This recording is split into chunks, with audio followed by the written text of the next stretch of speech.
இவனுக்கெல்லாம் இந்த ஆசீர்வாதம் கிடைக்கும்னு நான் நினைக்கவே இல்லையே. சில மனிதர்கள் உங்க மேல எப்போ பொறாமப்படுவாங்க அப்படின்னு சொன்னா, உங்களுடைய வாழ்க்கையிலே ஒரு நன்மையை, அதான் தகுதியே இல்லாத உங்களுக்கு ஆண்டவர் ஒரு ஆசீர்வாதத்தை கொடுக்கும்போது சிலர் உங்க மேல என்ன பண்ணுவாங்கன்னா பொறாமப்படுவாங்க. இவனுக்கு போய் இது நடந்துருச்சு, அவங்க இது நடக்கும்னு நினைக்க மாட்டாங்க, இது உங்களுக்கு கிடைக்கும்னு நினைக்க மாட்டாங்க. இவன் எங்கிருந்து வந்தான், இவன் யாரு, இவன் என்ன படிச்சிருக்கிறான், இவனுடைய உயரம் என்ன, இவனுடைய குடும்பம் என்ன, இவனெல்லாம் இப்படி வருவான்னு நினைக்கலையே, இவன் சின்ன பையனாச்சே. அப்போ சவுலுக்கு தாவீதின் மேலே பொறாமை வருவதற்கு காரணம் என்ன அப்படின்னு சொன்னா, அவன் அற்பமானவனுக்கு ஆண்டவர் கொடுத்த ஆசீர்வாதம். இந்த சத்தத்தை கேட்கிற ஆண்டவருடைய பிள்ளைகளே, நாம் அறியாததையும் நமக்கு எட்டாததையும் நமக்கு கொடுக்கிற தேவன்.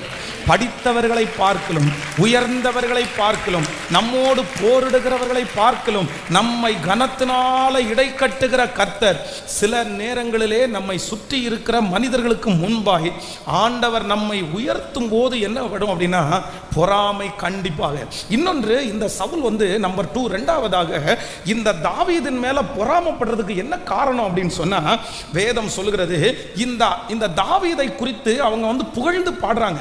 என்ன பாடுறாங்க அப்படின்னா, சவுல் கொன்றது 1000, தாவீது கொன்றது 10,000. அப்படின்னா யாரோ ஒருத்தர் அந்த இடத்துல இதுவரையிலும் தாவீதை பார்த்திராத அந்த சகோதரிகள் என்ன பண்றாங்க அப்படின்னு சொன்னா புகழ்கிறாங்க.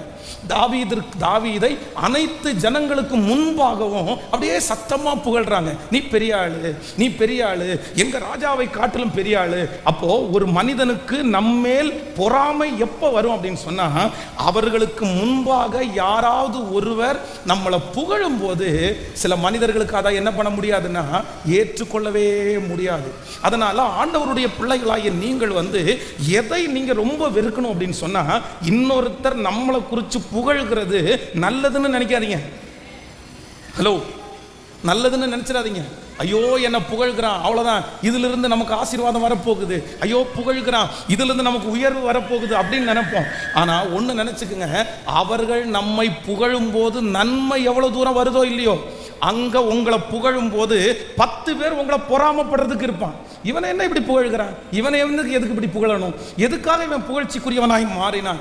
அப்போ இரண்டாவதாக ஒரு தேவனுடைய பிள்ளைக்கு பொறாமை மனிதர்களால் வருகிறது. எப்படி வரும் அப்படின்னா மற்றவர்கள் புகழும் போது.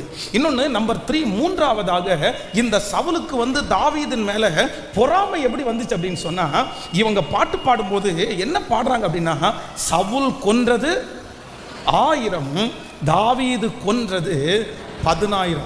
என்ன பண்ணியிருக்கணும் அப்படின்னு சொன்னா, இவங்க சரியா சரிசமமா பாடியிருந்தா கூட பரவாயில்ல, இவனை தாழ்த்தி இன்னொருத்தரை உயர்த்தின உடனே அவருக்கு என்ன வருது அப்படின்னா, என்ன இந்த இடத்துல குறைச்சிட்டாங்கல்ல, என்ன இந்த இடத்துல குறைச்சிட்டாங்கல்ல.